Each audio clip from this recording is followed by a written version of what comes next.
Boa tarde, irmãos. Hoje estamos aqui com o pastor Ageu Magalhães. Ele é pastor titular da Igreja Presbiteriana em Guarani, Vila Guarani, São Paulo. Ele é diretor e professor de Teologia Sistemática do Seminário JMC.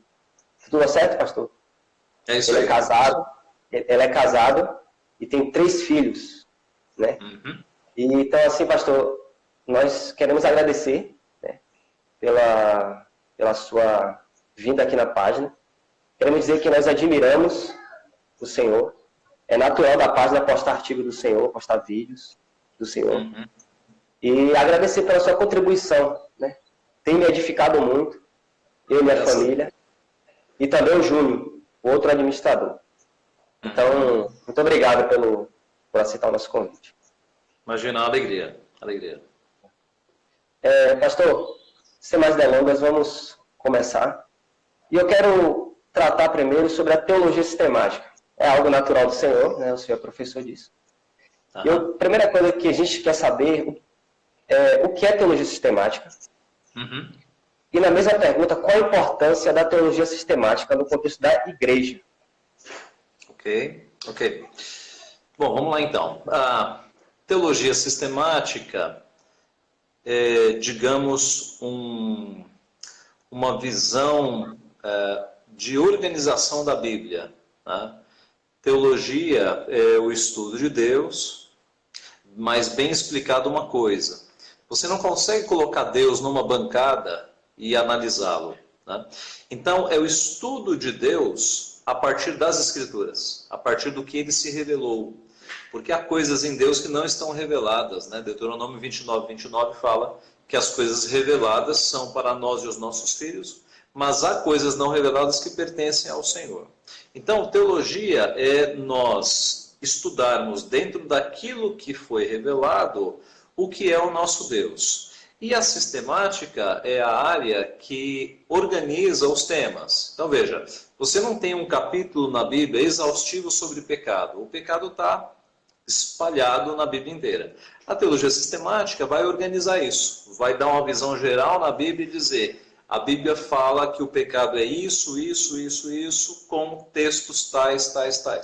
Então a teologia sistemática é uma organização da Bíblia para que nós a estudemos melhor.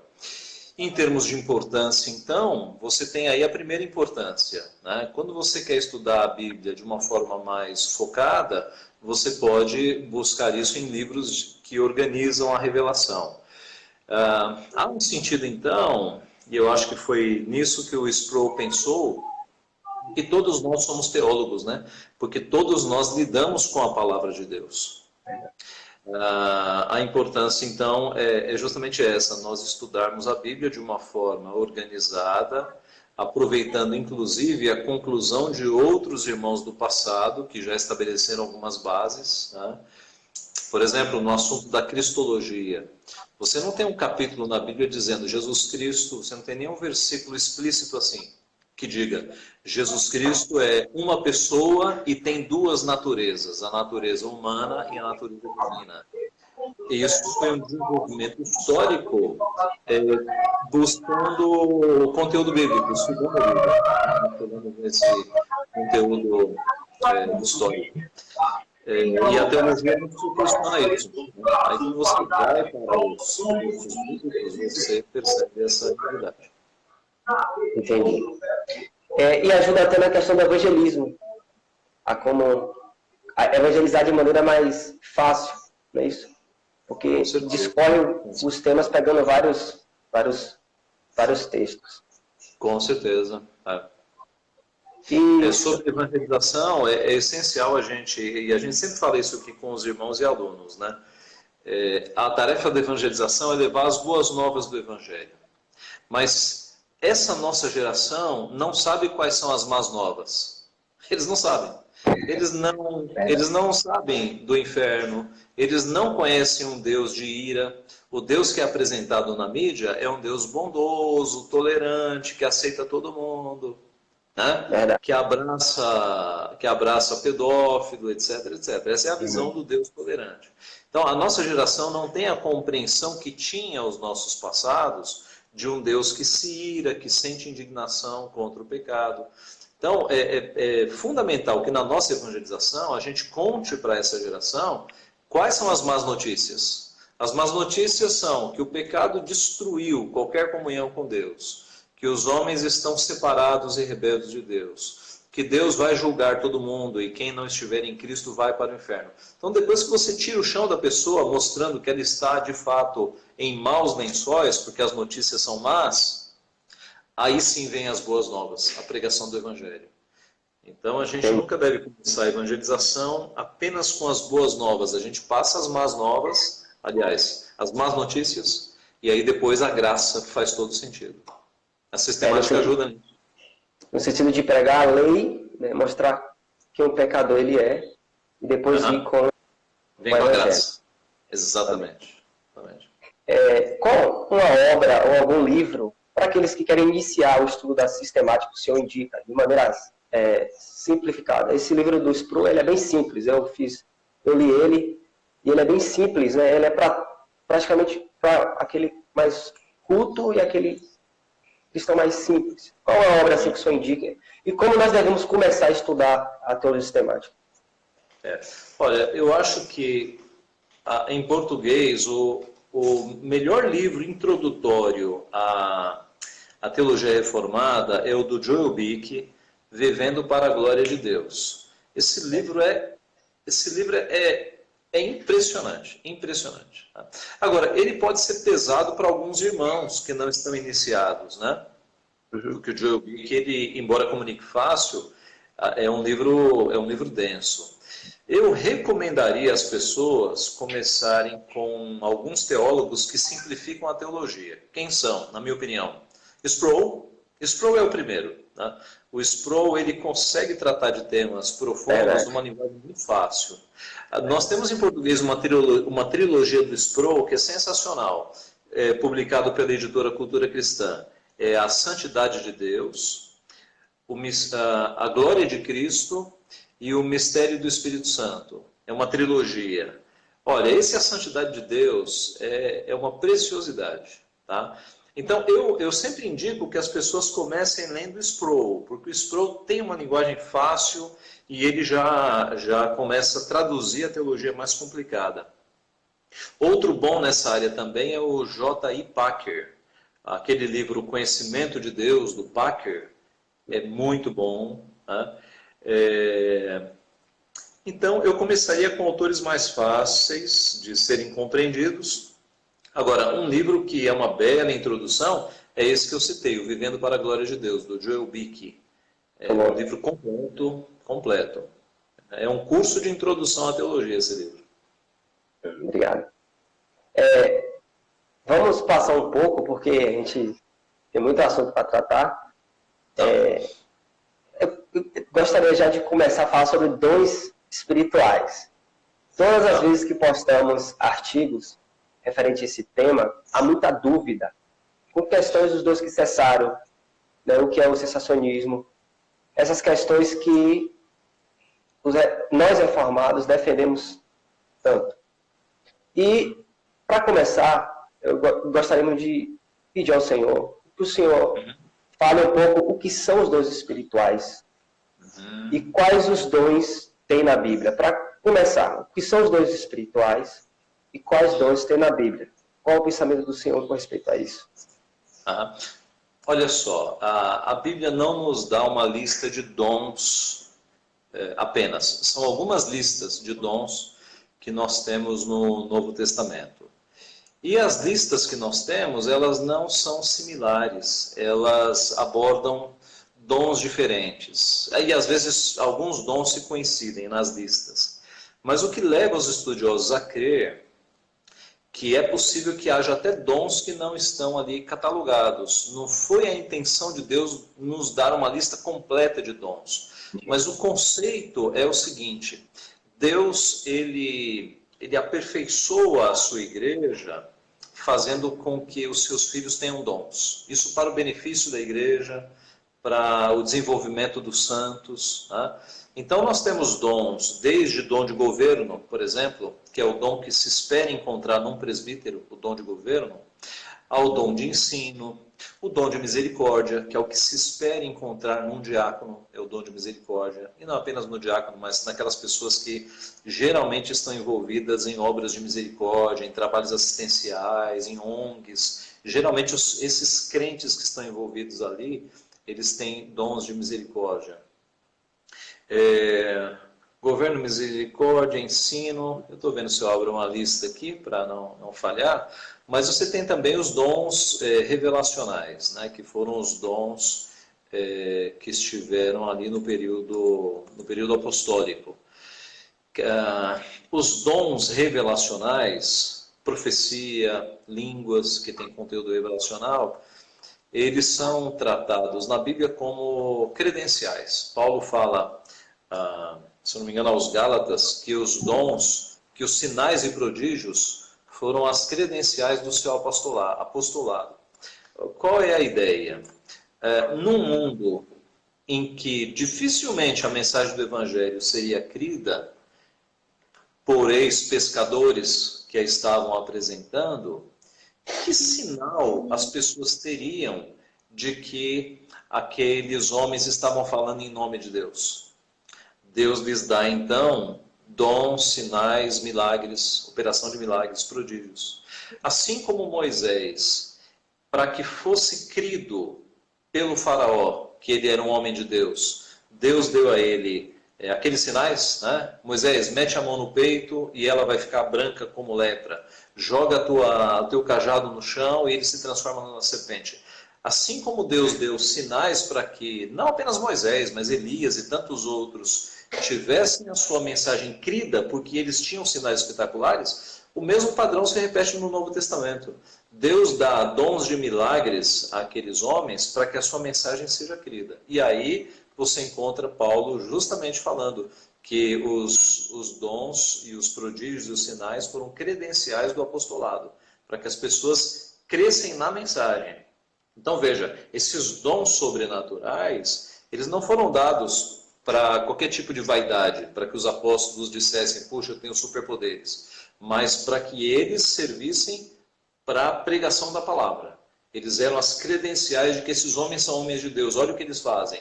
Vamos crer no que eles estão pregando. Entendeu? Entendi.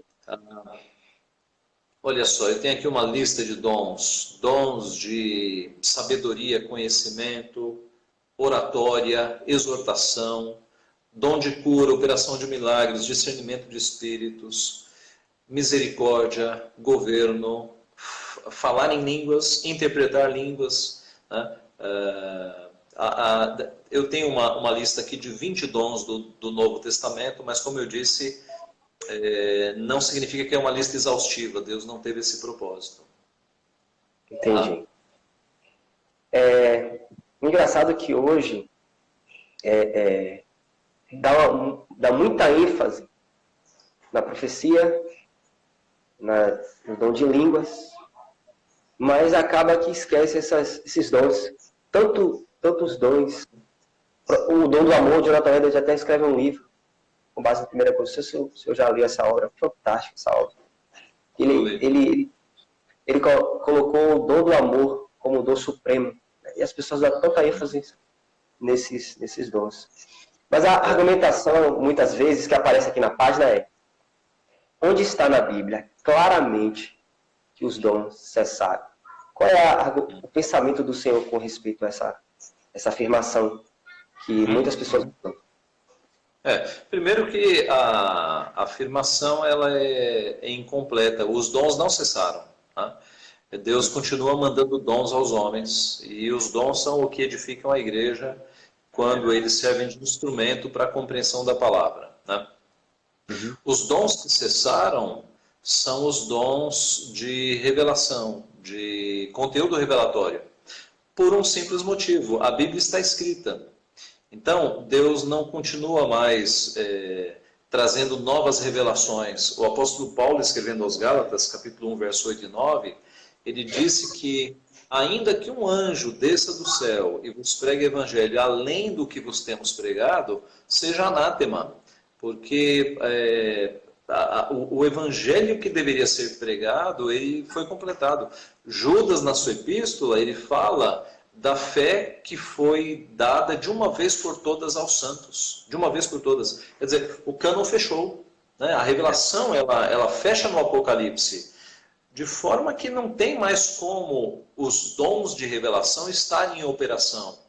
E como alguém já disse, não sei, me falha aqui a memória, que autor que disse isso, ele disse o seguinte: se a revelação hoje na igreja ela vem acrescentar algo à Escritura, ela é amaldiçoada.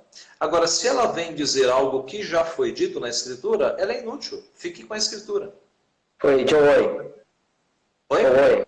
Foi o John Owen que falou isso. John Owen, ok, John Owen. Eu estava na dúvida entre ele e o Edwards. Acho que foi o Owen. Né? Mas veja, então não cabe mais revelação. Não, mas como é que Deus vai nos guiar? Pela palavra. Como diz o reverendo Augusto, se você quer ouvir Deus falar em voz alta, leia a Bíblia em voz alta. Ele nos orienta pela palavra. Não falta orientação. Todos os princípios que a gente precisa estão na palavra. Ah, eu não sei com quem eu vou me casar. A Bíblia dá uma série de... Pois é, a Bíblia nos direciona sobre quais são as qualidades e virtudes que a gente deve encontrar num futuro marido, numa futura esposa. Quanto ao trabalho, que emprego, que carreira eu vou aceitar, a Bíblia também nos dá as características de uma função, de uma vocação que glorifica a Deus. Ou ela mostra quais são os pecados que eu não posso quebrar no emprego. Por exemplo, se eu vou arrumar um emprego que vai me tirar da igreja, no domingo, eu posso escolher outro emprego. Entendeu? Então, a Bíblia é suficiente, é a nossa única regra de fé e prática, de fato. É verdade. Fala agora sobre os dons de línguas. Gostaria que o senhor desse algumas explicações sobre os dons de línguas. O senhor recentemente fez um texto onde nós postamos, e foi muitas perguntas, porque sobre o texto. Eu gostaria de começar com uma pergunta, né? E aí o senhor vai desenvolvendo. É do Marcos Soares, um dos seguidores da página. Ele disse: com muito respeito, gostaria de pedir sua interpretação do texto de 1 Coríntios 14, 2. Diz assim: pois quem fala em outra língua não fala a homens, senão a Deus, visto que ninguém entende, e em mistério fala mistérios. Através dessa pergunta, nessa perspectiva, pedimos que o senhor desenvolva um pensamento para que a gente possa contribuir. Sim. Veja, a intenção da língua, como nós entendemos que é um dom idiomático, era falar às pessoas. E em 1 Coríntios 14, que é o texto levantado, Paulo vai dizer que se você for falar em uma língua e não tiver intérprete, você não deve falar nessa língua. Por quê? E aí faz sentido o verso 2. Se eu estou numa igreja falando em uma língua, né? Imagine que lá em Corinto entrou na igreja um chinês. E aí Deus deu o dom para alguém falar em chinês. E aí ele começa a falar em chinês. O chinês vai entender, mas o resto da igreja ninguém vai entender. Então, ele está falando em mistério. Só Deus e o chinês estão entendendo. A ideia de mistério ali não tem a conotação do meio pentecostal de que são coisas que Deus está revelando para pessoas específicas.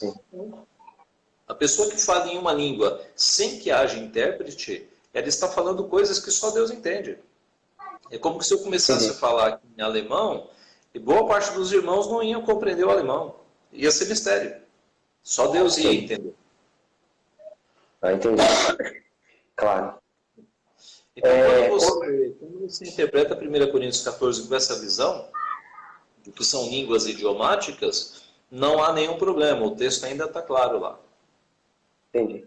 E hoje, alguns contatos que eu tive no meio dos pentecostais, são línguas variadas que acaba que a gente não entende nada e aquela confusão. Exatamente.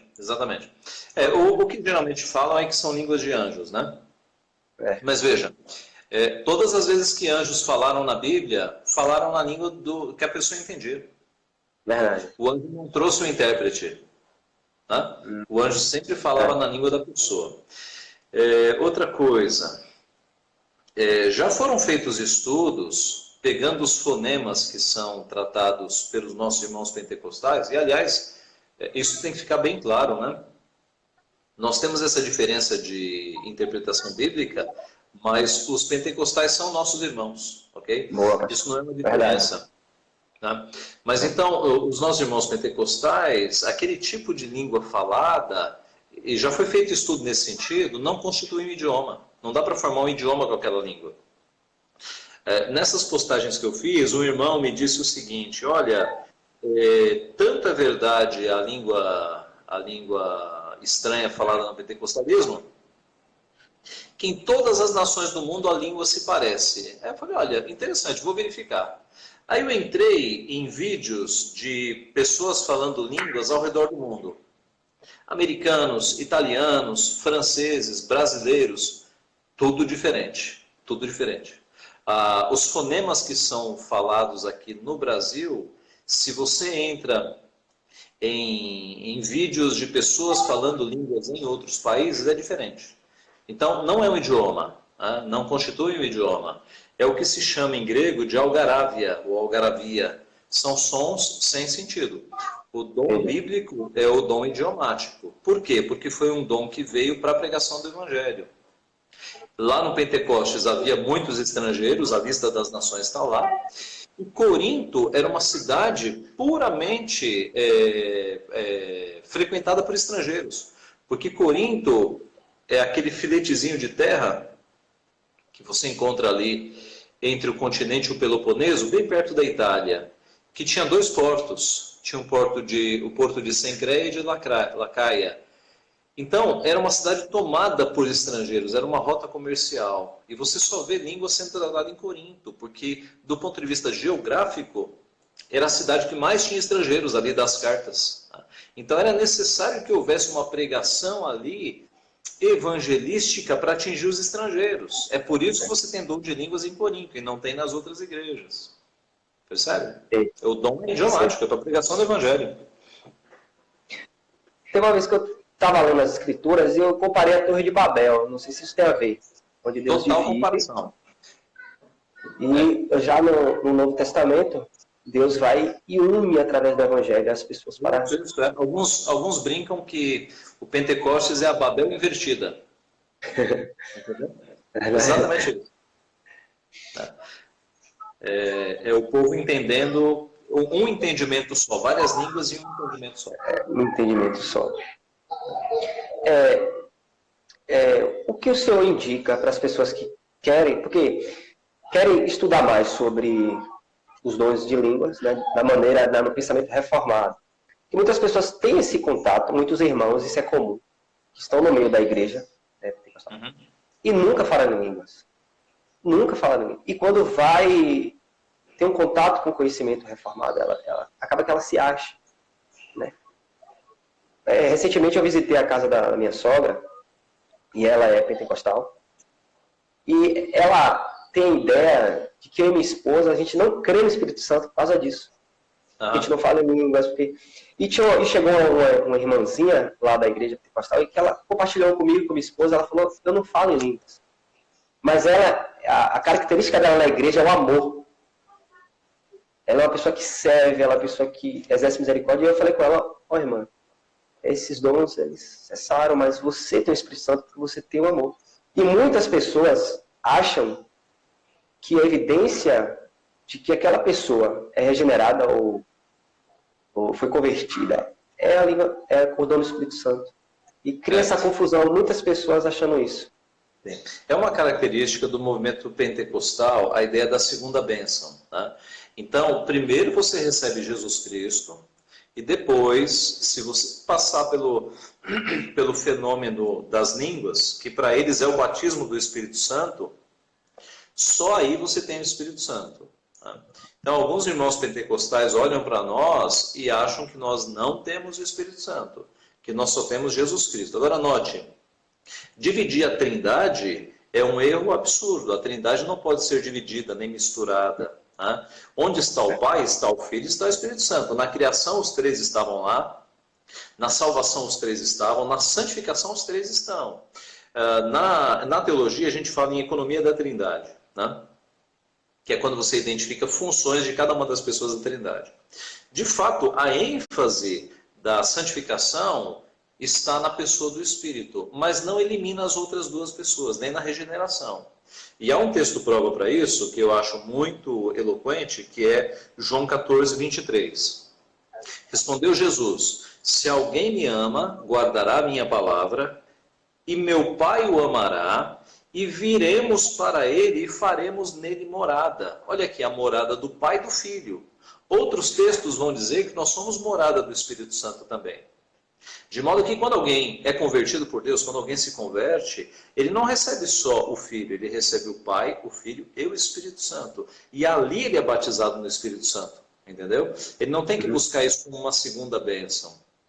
O fato é que há uma pressão tão grande nas igrejas pentecostais nesse sentido, que muitos, para não serem colocados à margem e para não receberem esse rótulo de que eles são crentes inferiores porque ainda não chegaram lá, é nesse sentido que muitos acabam imitando, né? É verdade. Eles percebem lá como é que se fala e aí falam, e aí tem aí um êxtase, né? Para que eles não fiquem como crentes de segunda categoria, né? Mas você não pode dividir a Trindade. Quem tem o Pai, tem o Filho e tem o Espírito Santo. Tá? E a evidência de conversão não é falar línguas. A evidência de conversão é o fruto do Espírito. E aí entra o amor que você mencionou, é um do fruto. Então, a evidência do Espírito Santo é o fruto do Espírito, não é falar línguas idiomáticas, nem as supostas línguas estranhas. É comum também as pessoas, vamos mudar um pouco, vamos falar um pouco sobre o dom da revelação. É comum pessoas chegarem até minha esposa e dizer, aquela pessoa disse isso, isso e isso, e acabou o que aconteceu. Ou aquela pessoa disse isso que só eu e Deus sabia. E aquela pessoa falou.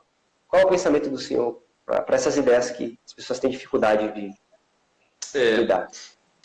A gente tem que se apegar à verdade de que Deus fala pela Bíblia, né? Deus fala pela Bíblia.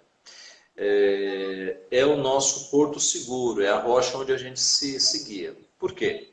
Porque fora da Bíblia, você tem falsos profetas, tá? Você tem mentirosos, você tem espíritos enganadores.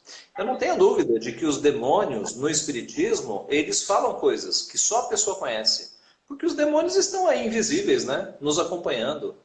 Então ele fala o que aconteceu, o que só a pessoa sabe. A Bíblia nos adverte quanto a espíritos enganadores. Há um dom que é o de discernimento de espíritos.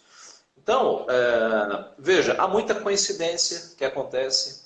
Os charlatões, né, o pessoal que fica fazendo profecia, eles arriscam. Porque se acertar, joia, ele acertou. Se errar, são tantos erros. Então sempre aparece algum espertalhão e fala assim, olha, eu estou revelando que o Brasil vai ganhar a próxima Copa do Mundo. Ou que o Brasil vai perder a próxima Copa do Mundo. É 50% para cada lado.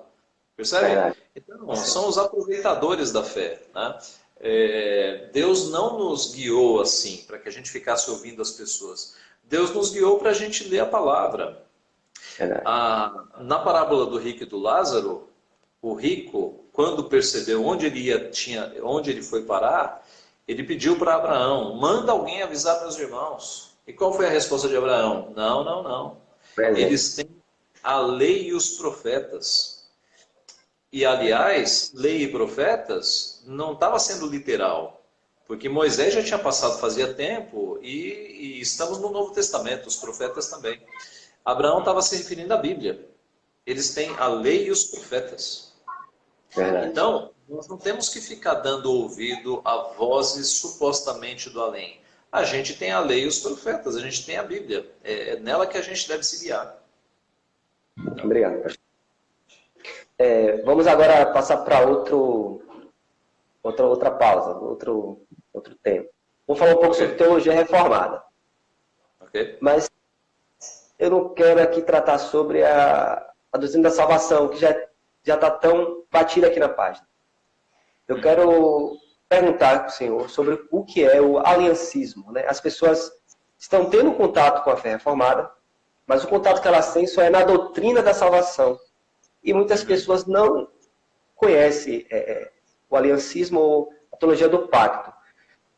Quando eu tive contato, primeiramente, com a doutrina reformada, eu era da Igreja Batista, né, que eles eram dispensacionalistas, e eu conheci a doutrina da salvação, ali no primeiro instante.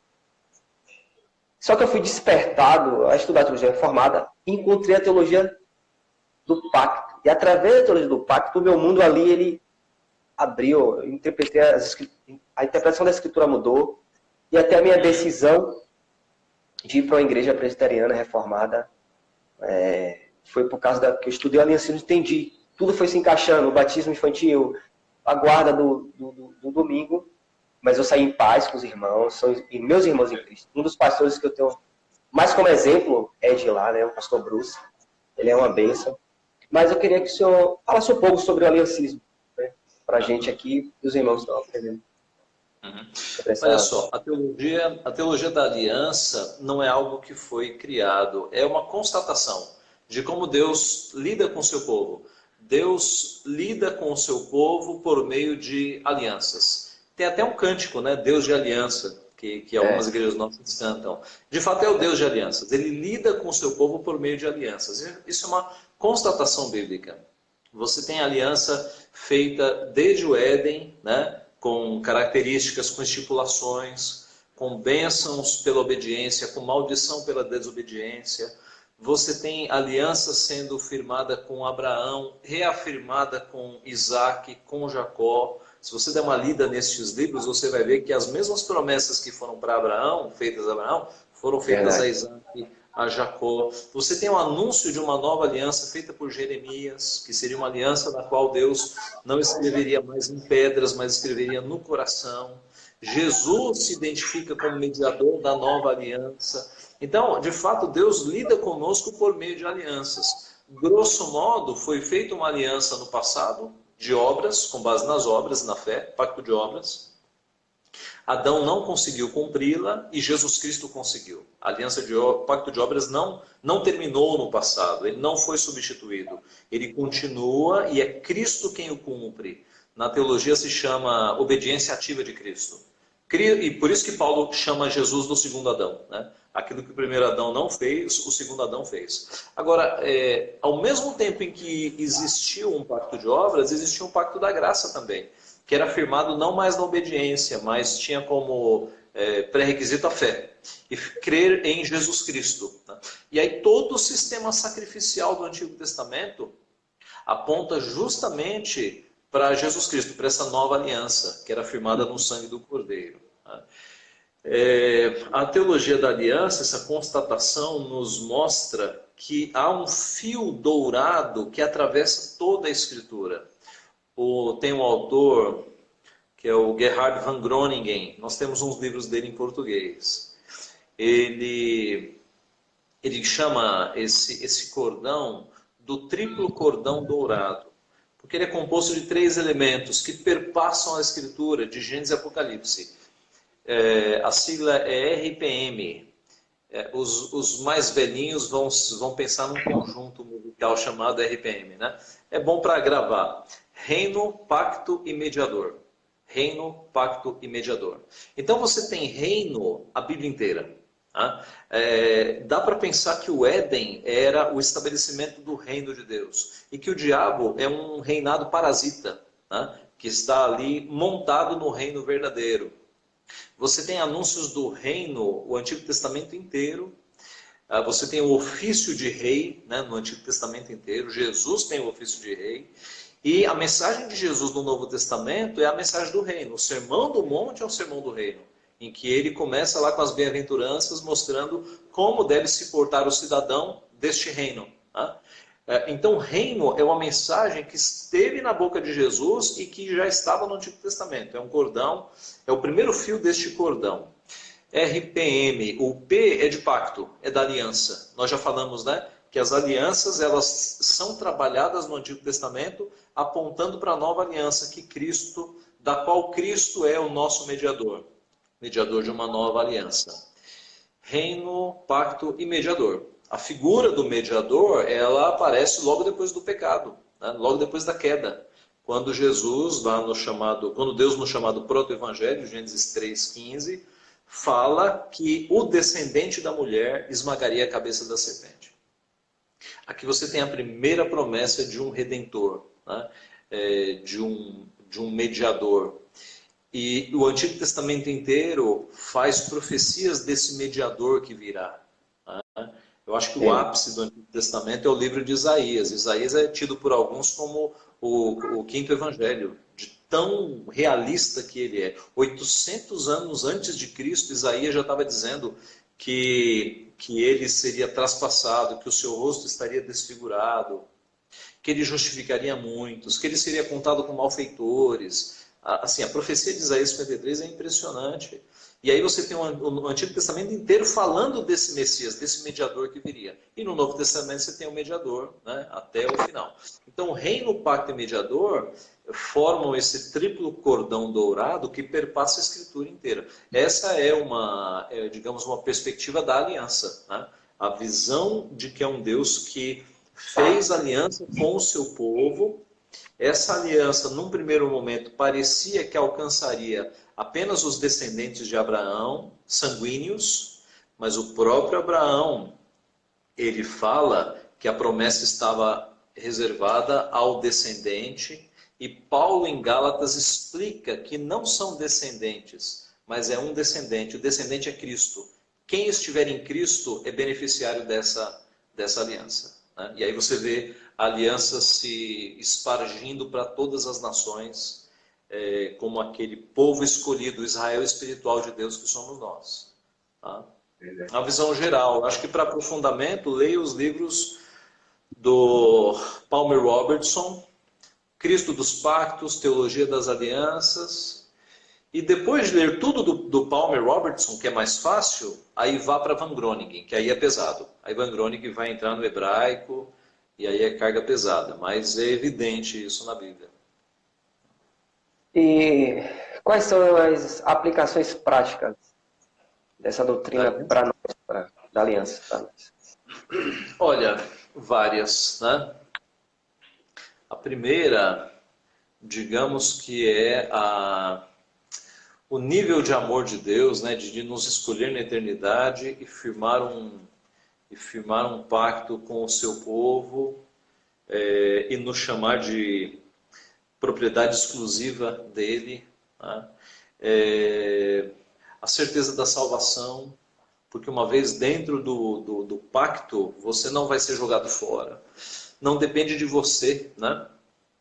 Como nós estamos num pacto cujo mediador é Jesus Cristo, a possibilidade desse pacto falhar é zero, porque é um mediador que não cai nunca, é um mediador perfeito. Então nós temos a certeza da salvação. Ainda quando nós somos infiéis, ele permanece fiel porque não pode negar a si mesmo. Paulo diz que está certo de que Deus guardará o nosso tesouro até aquele dia. Nós temos a certeza da salvação. A perspectiva de, assim como os nossos pais espirituais apresentavam seus filhos no Antigo Testamento no 8º dia de vida, e a criança com 8 dias de vida não entende nada, hoje nós fazemos o mesmo com os nossos filhos, apresentando-os no batismo, né? Então, lá na circuncisão, a promessa foi para Abraão e os seus descendentes. Pedro fala que a promessa é para nós e para os nossos filhos, né? A ligação perfeita. É por isso que na infância tenra nós batizamos os nossos filhos. Eles fazem parte do povo da aliança, tá? Eu creio que isso... Eu acho que basicamente isso. Bom, deve ter dezenas de outras aplicações, né? Mas é o que me ocorre. Nesse sentido das aplicações, muitas pessoas estão perguntando para a gente sobre o dia do Senhor. Okay. Eu vi algumas pregações do Senhor, sobre o dia do Senhor, sobre como evitar algumas coisas neste dia, né? Minha esposa também viu, a gente gostou muito. E qual o pensamento do Senhor com base nas Escrituras sobre o dia do Senhor? Os irmãos têm muita dúvida, muitas pessoas perguntam isso para a gente na página, só que é um assunto um pouco extenso, Aham. né? Que tem que É, se desenvolver, mas o senhor dá algumas palavras, sim, alguma argumentação nesse sentido. com Sobre o dia do certeza. Senhor. Deixa eu já recomendar o livro para quem quiser se aprofundar. O melhor livro em português é O Dia do Senhor, de Joseph Paipa, P-I-P-A, tá? O melhor livro que a gente tem sobre o Dia do Senhor em português. E tem muitas tem muitas palestras do Joseph Paipa na internet. Ele já veio na conferência da Fiel, da Puritanos, então você acha muito vídeo sobre isso. Mas vamos lá. O próprio Joseph Paipa mostra que o quarto mandamento, né, lembra-te do dia de sábado, do dia de descanso para o santificar, ele é um mandamento esquecido. A maioria dos crentes não guarda mais o quarto mandamento. Então o problema começa aqui. Como é que nós temos 10 mandamentos e um deles não vale mais?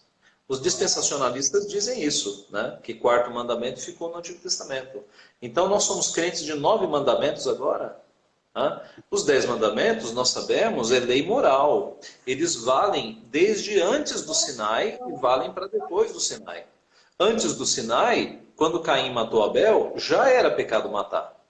Antes do Sinai, quando José do Egito não quis adulterar com a esposa lá de Potifar, já era adultério, antes do Sinai. Então, a lei moral, os 10 mandamentos, na verdade, são o resumo de toda a lei de Deus, comprimida em 10 palavras, em 10 mandamentos. E o quarto mandamento está lá. Então, o quarto mandamento continua em vigor. O que houve de mudança foi que constata-se que depois da ressurreição de Cristo, a igreja não se reúne mais no sétimo dia, ela se reúne no primeiro dia da semana. Se você der uma busca na palavra, na expressão primeiro dia, você vai encontrar a igreja reunida no primeiro dia. Verdade. A ressurreição foi um evento tão marcante que a igreja passou a se reunir no dia da ressurreição. O mandamento continua, né? O quarto mandamento é um mandamento moral, com aplicação cerimonial no Antigo Testamento, mas a sua essência é moral. Então o que a gente percebe é que a nossa geração, ela simplesmente jogou fora o quarto mandamento. A geração dos nossos pais ainda guardava um pouquinho, a geração dos nossos avós guardava para valer, para valer. Né? Os nossos avós eram instruídos na igreja a não lavar roupa no domingo, a não lavar o carro no domingo, a fazer a comida no sábado para que no domingo o dia do Senhor fosse guardado. Isso é constatado. Né? Na Igreja Presbiteriana do Brasil, nós temos o registro das leis que foram aprovadas lá em 1900 e alguma coisa. E quando você vê essas leis, isso é um assunto pacífico. No domingo, o crente, ele descansa, vai na igreja e se devota ao Senhor, não faz nenhuma outra coisa. A nossa geração jogou isso fora. Né? Hoje tem crente que vai fazer compras no domingo, vai no cinema no domingo, vai no shopping no domingo, vai ver futebol no domingo. Assim, não guarda mais o domingo de jeito nenhum. Então, tem surgido aí uma geração de novos reformados, né? Resgatando a ideia da guarda do dia do Senhor. Porque, de fato, é uma bênção quando você guarda o quarto mandamento, como ele deve ser guardado. E como é que se faz isso? Focando nas coisas do Senhor. De 7 dias, você tira um para se dedicar ao Senhor. Então, nesse dia, eu vou em todos os trabalhos da igreja. Tem culto manhã e noite, escola dominical, eu vou em tudo. Nesse dia eu descanso o meu corpo. Nesse dia eu tenho comunhão com a minha família. Nesse dia eu não vou ficar vendo o Domingão do Faustão, essas coisas. Eu vou encher a minha mente de coisas de Deus. Eu vou ver filme evangélico. Eu vou ouvir música que adore a Deus. Eu vou ler aquele livro evangélico. Eu vou ler a Bíblia. É um domingo para você focar nas coisas de Deus. Né? E isso nos relembra a criação desse dia. Quando Deus faz os 6 dias e no 7º ele descansa, diz lá que ele santificou e abençoou aquele dia. A prática dos nossos pais espirituais, tanto no Antigo quanto no Novo Testamento, foi sempre ter um dia de foco nas coisas do Senhor, guardar o dia do Senhor. Então, há um grande crescimento de comunhão com Deus e de bênção de Deus quando nós damos essa importância. Nós usamos um dia para focar nas coisas de Deus. Eu gosto de abordar esse assunto não pelo lado negativo. Não pode, não pode, não pode, não pode, não pode. Eu gosto de sempre focar pelo aspecto positivo. É um dia para você participar da igreja no máximo. É um dia para você se encher das coisas de Deus ao máximo, descansar o teu corpo, fazer obras de misericórdia, estar mais com a tua família. É um dia que tem que ser o dia mais esperado na semana. Tem que ser o domingo. Agora, se esse dia for igual aos outros, como a maioria dos crentes fazem, ele vai ser simplesmente um dia comum. Né? Mas se ele for o dia como a Bíblia manda que nós o tenhamos, ele vai ser um dia todo especial. Tá? Essa é a perspectiva que a gente tem. O domingo é uma bênção, né? Porque a nossa semana ela é tão corrida, trabalho, família, você tem que instruir também sua família, culto do lar e outras coisas que envolvem, que praticamente a gente fica desgastado no sábado. Então, o domingo, para mim, tem sido uma bênção nesse sentido. Que ali nós descansamos, estamos ali na igreja também descansamos o corpo, descansamos a mente, né? E outra pergunta que eu gostaria de fazer para o Senhor é como a gente deve ensinar nossos irmãos que têm essa dificuldade, né? Meu filho, ele tem 4 anos. Okay. E nós moramos no 2º andar. E tem vez que domingo ele está aqui em casa e os amiguinhos estão brincando lá embaixo. Ele fica gritando da janela. Hoje é domingo. Hoje é dia do Senhor, não pode guardar. Aí eu tiro ele. Porque ele ainda não entende. Né? A gente vai pro ponto. Ele, papai, por que o mercado está aberto se hoje é domingo? Se não... Bom, então, assim, eu vou pegar o exemplo dele, né? Que é uma criança inocente. Mas muitas pessoas também erram em chegar já dizendo isso é pecado e tal. E chega de uma maneira... não é bom. Não é bom. Não é bom. Sabemos que é pecado porque é a quebra do mandamento. Quando nós quebramos. Mas como a gente deve desenvolver para essas pessoas que têm certa dificuldade nesse... eu acho que com muito jeito, né? Eu mesmo, eu confesso que eu comecei a crescer na observância do 4º mandamento, eu já era pastor, né? Aos poucos você vai aprendendo a santificar mais esse dia, e aos poucos, né? E cada um vai, pela sua consciência, aprendendo a focar mais nas coisas do Senhor. Então a gente tem que ter muita paciência, né? Eu acho que a gente tem que estabelecer que o 4º mandamento está em vigor, porque está mesmo, né? Não somos crentes de 9 mandamentos, são 10 mandamentos. E aí a gente pode ir ensinando os irmãos a focar, né? A positivamente focar nas coisas do Senhor. Eu acho que é o melhor caminho, né? Sem ficar criando listas de proibição, com muita paciência e mostrando especialmente o aspecto positivo, né? De você ter um dia inteiro de meditação nas coisas do Senhor, adoração ao Senhor. A nossa experiência é a seguinte: os crentes que guardam bem o dia do Senhor, na segunda-feira eles estão recuperados, viu? Eles estão fortalecidos. Enquanto a queda da alma, né? Enquanto o pessoal do mundão chega na segunda-feira para trabalhar destruído, na ressaca e tudo mais, os crentes chegam fortalecidos, porque eles foram fortalecidos nas atividades do domingo. Percebe? Essa é a abordagem. E sobre o batismo infantil? Muitas pessoas também perguntam, a gente até postou um vídeo sobre batismo infantil na página. E muitas pessoas perguntam, né, por que o batismo infantil? Por que vocês creem no batismo infantil? O senhor... comunicar sobre esse assunto. Sim. Olha só, nós entendemos que o Novo Testamento é uma continuidade do Antigo Testamento. É claro que há elementos que não continuaram. O sacrifício não continuou. Por quê? Porque Cristo fez o maior sacrifício. Então, com o sacrifício de Cristo, que é o Cordeiro que tira o pecado do mundo, não foram mais necessários ritos de sangue. A circuncisão era um rito de sangue, né? Aquela microcirurgia saía sangue. A Páscoa era um rito de sangue, o cordeiro era morto. Com Cristo, esses sacramentos cruentos, eles ficaram no passado, mas houve um movimento de continuidade. A circuncisão, que era a entrada nossa e dos nossos descendentes no povo da aliança, ela continua no Novo Testamento, por meio do batismo. Né? Paulo fala aos Colossenses que a circuncisão é o batismo de Cristo. Há essa ligação. Tá? Circuncisão é o batismo de Cristo.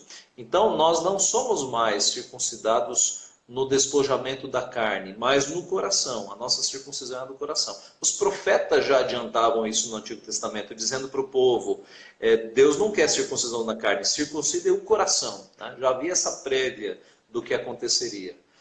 Então, ao percebermos que o Antigo Testamento, que o Novo Testamento é a continuação do Antigo, descontinuando algumas coisas e continuando outras, fica mais fácil perceber que assim como os nossos pais espirituais, eles apresentavam seus filhos para serem colocados dentro do pacto lá no 8º dia de vida, e com 8 dias de vida, criança não tem fé, não sabe o que está acontecendo, era a fé dos pais. No Novo Testamento também. O Novo Testamento fala de batismos de casas inteiras. E aí nós temos crianças. E o judeu que estava acostumado a apresentar os seus filhos na circuncisão, ele não viu problema nenhum em apresentar os seus filhos ao batismo. Problema algum. As crianças sempre fizeram parte do povo de Deus. Tá?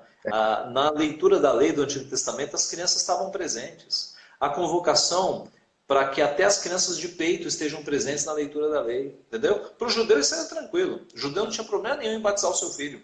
Casas inteiras eram batizadas no Novo Testamento.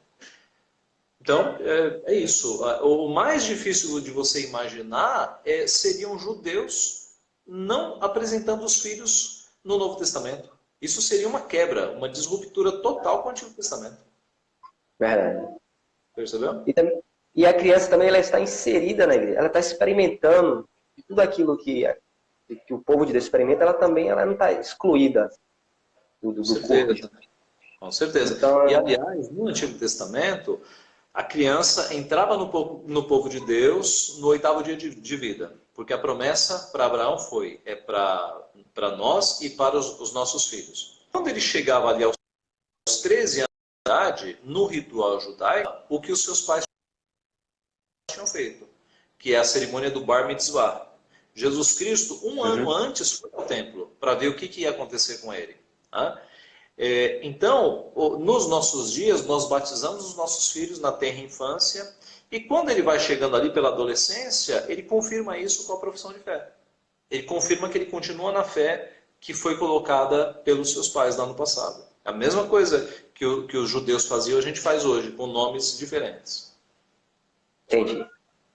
Pastor, mais um conselho para o senhor, para dar a todos os seguidores da página. Por onde começar a estudar a teologia reformada? Das pessoas que estão tendo esse contato agora com a teologia reformada. Bem que a teologia reformada ela tomou uma proporção grande nesses tempos. O senhor tem, principalmente pela internet, o senhor tem aberto esse campo para a mensagem reformada estar se expandindo no Brasil.